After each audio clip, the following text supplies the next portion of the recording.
Dr. Lopez. Okay. This is my first day working as a junior doctor. I also go by the name of Lokai. I'm a performance poet, a spoken word poet, doing performances from Brighton, Manchester, London. You feel me?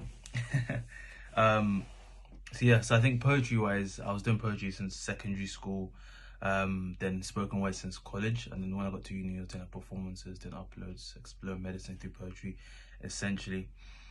If I think about, I guess, how I actually got into medicine and poetry, I did the GCSEs. I needed triple science and things like that.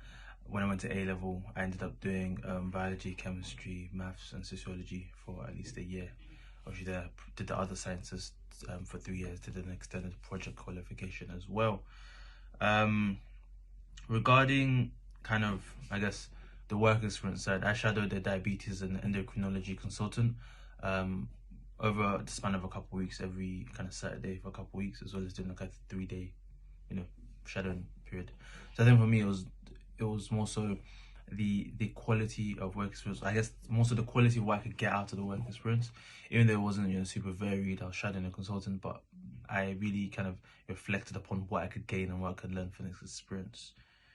And I would say that what I enjoy most about my role, I think it's more so the application of my degree and the integration of skills I get from poetry into speaking to patients, into just constructing my sentences to patients, as well as just kind of being clinically competent enough to empathize with what they're saying, and just like being able to assimilate so many different forms of data, from reading radiology scans to reading blood test results to understand the patient's personal narrative, and actually then formulating a diagnosis and management plan under the supervision of my seniors.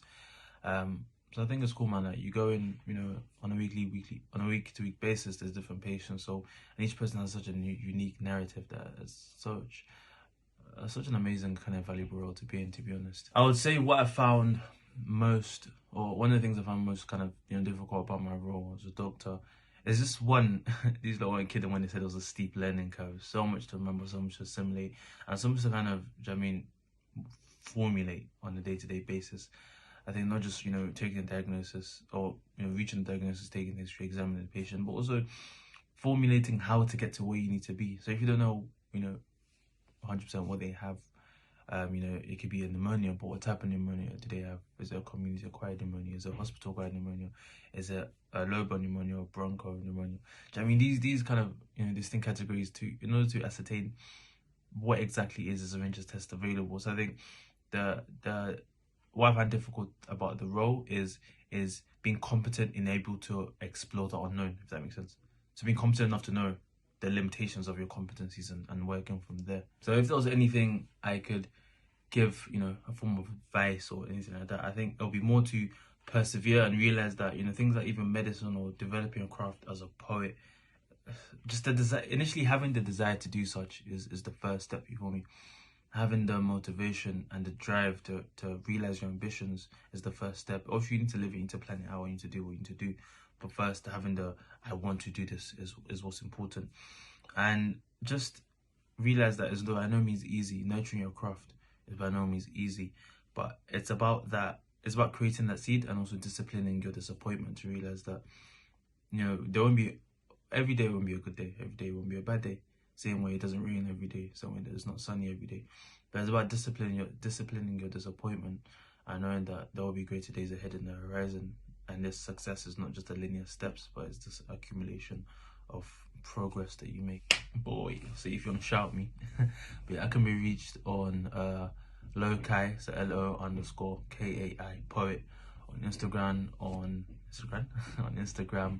Snapchat, Lopez.okay, on Gmail, Lopez.okay, so Lopez.okhiai@gmail.com.